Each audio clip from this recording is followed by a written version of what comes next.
Et quand tu vas lire le chapitre, tu vas comprendre ce que ça traduit. Donc pendant que je lisais, j'ai compris que le chiffre 14, ça représente l'arrivée du Messie. L'arrivée d'une entité divine qui va vraiment délivrer son peuple, qui va vraiment libérer son peuple. Donc déjà, c'est la première mission de notre Seigneur Jésus. C'est délivrer son peuple. Okay. Donc on va prendre Romains 7, le verset 1 à 4. Est-ce que s'il te plaît?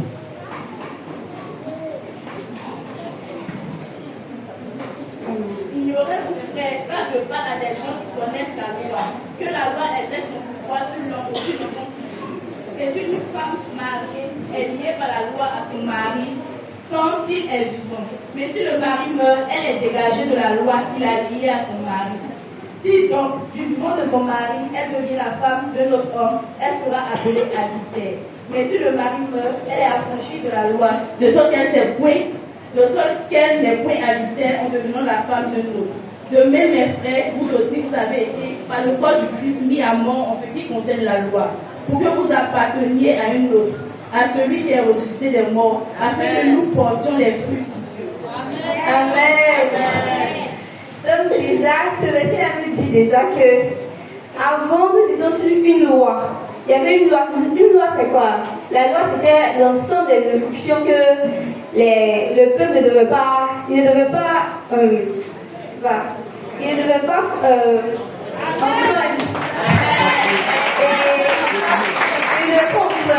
Et comme dans la Bible, on connaît tout ce passage qui dit le salaire du péché, c'est la mort. Donc, dès qu'il faisait un péché comme ça, en moins qu'il présentait des holocaustes, qui sont des sacrifices à Dieu, pour que l'odeur lui est agréable, ils étaient déjà, Dieu les ôtait leur vie. Et c'est comme ça qu'il va me faire comprendre que lorsqu'il est venu, qu'il s'est sacrifié à la croix, que son sang a coulé, il nous a déplacés de sous la loi pour nous envoyer sous sa grâce. C'est-à-dire, on était affranchis de la loi. On était maintenant libérés.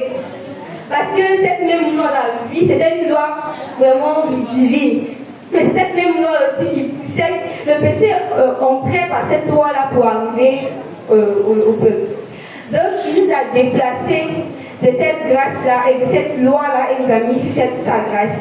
Pour que la faveur de Dieu, la miséricorde de Dieu nous soit tournée en faveur. Parce que pour ne pas dire que Dieu n'était pas miséricordieux, il était miséricordieux, mais en ce moment-là, il va dire qu'il ne sait pas si il va dire qu'il était un peu strict. Mais lorsque le Seigneur Jésus, lorsque lui il est venu se tuer à la croix, il est venu mourir à la croix pour nous, son sang et sa mort ont fait qu'il nous a déplacés de cette loi-là pour nous envoyer maintenant sous sa grâce. C'est pourquoi ici, ils nous ont dit quoi? Que la femme mariée est liée à la loi, par la loi à son mari, tant qu'il est vivant. Mais si le mari meurt, elle est dégagée de la loi qu'il a liée à son mari. Ce qui veut dire, la femme c'est nous, et le mari c'était la loi. C'est-à-dire qu'on était vraiment liés à la loi, ce qui faisait que à chaque fois qu'on péchait là, Dieu allait nous ôter la vie.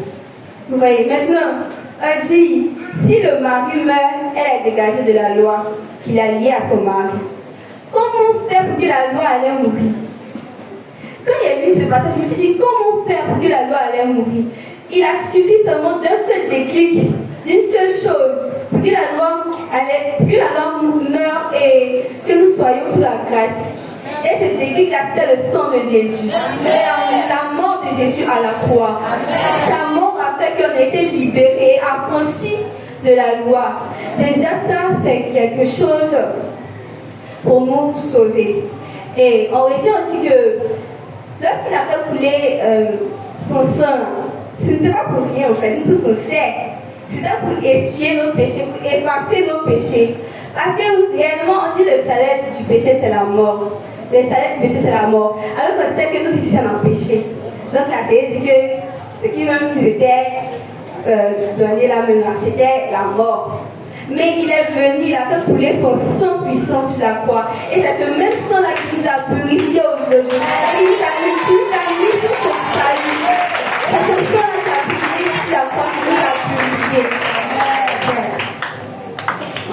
venu nous sauver.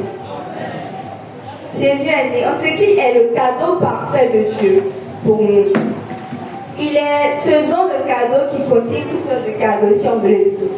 Parce que dans le cadeau de Jésus, on a la vie, on a la bonté, la liberté, la prospérité, la joie, la réussite. Et je vais expliquer mes propos. La scène, s'il te plaît, prends Jean 1,12.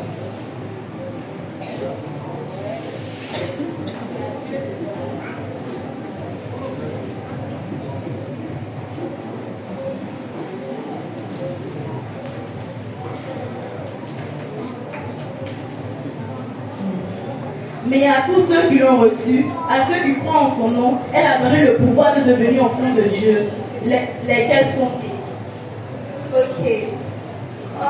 On nous dit que lorsqu'on accepte Jésus, parce que la parole c'est Jésus, lorsqu'on accepte Jésus, on reçoit en même temps le pouvoir d'être enfant de Dieu. Alors que nous savons ici tous qu'un enfant c'est celui qui hérite les richesses de son père.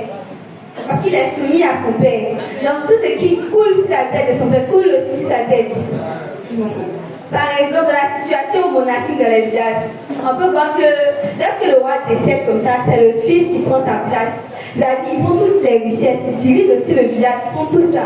Tout ça pour dire que lorsqu'on reçoit Jésus, on accepte Jésus. C'est que il vient dans notre vie comme ça là.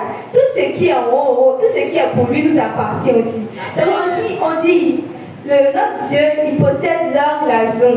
Il possède toutes choses. C'est pourquoi, si nous nous donnons à lui, il va nous donner des cadeaux qui est la vie éternelle. La vie éternelle un enfant de Dieu. Il dit réellement, il a pris Dieu au sérieux, il a chargé son enfant de Jésus là. Il ne peut pas rester là comme ça et être moisi, c'est impossible.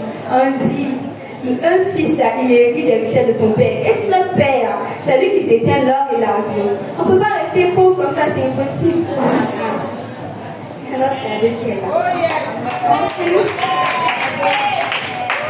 Ensuite, comment accueillir Jésus dans notre cœur? On va prendre Apocalypse 3, le verset 2.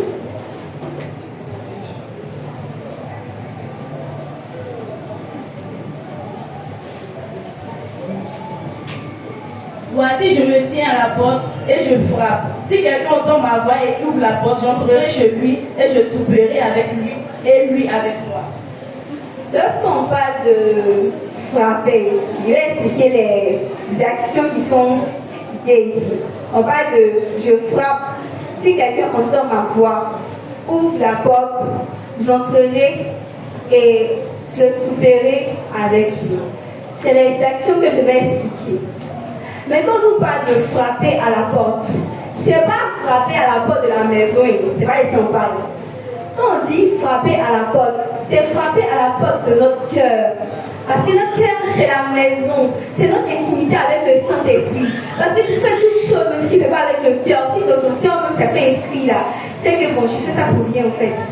Donc, il a dit, je frappe à la porte. Il ne parlait pas de la porte d'une maison, il ne parlait pas de la porte d'une chambre, il ne parlait pas de la porte d'une bouche, il parlait de notre cœur. Il parlait de notre cœur, il a dit, je frappe à la porte, si quelqu'un entend ma voix.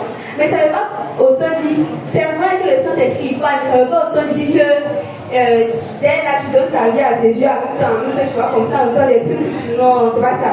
Déjà, il parle déjà par les évangélisations. Par exemple, tu peux venir à l'église comme ça. Bon, toi, tu es un nouveau chrétien civil. Bon, je me convertis maintenant. Tu es un nouveau chrétien civil. Tu vois les pasteurs, en tout cas les grands papas là. Ils sont en train d'évangéliser. Et puis, un peu comme ça, il y a une parole, il y a une phrase qu'il a dit. Ça t'a touché. Toi, tu as pensé que bon, il a dit ça comme ça. Mais il n'a pas dit ça comme ça. En réalité, c'est la voix de Dieu en fait. Il a dit, si quelqu'un entend ma voix, c'est qu'il me dit. Toi, tu dis que tu n'entends pas le Seigneur, mais lui, il te dit, si quelqu'un entend ma voix, c'est qu'il forcément te parle. Il n'entend pas toujours que le Seigneur te parle en audio. Mais il y a des fois, il peut te parler même par la parole des autres. Tu peux en train de marcher comme ça, des personnes sont en train de parler dans la rue. Mais il y a une seule phrase qui va, je sais pas, tu vas faire une petite sur cette phrase-là. En réalité, c'est le Seigneur qui te parle. Et donc il dit, quand il frappe, c'est-à-dire, toi tu n'as pas besoin de. Toi tu ne fais aucun défaut en fait. Vous dites que bon, il y a cherché Jésus, oui, mais c'est lui qui vient, puis il frappe à la porte de ton cœur. Il frappe à la porte de ton cœur.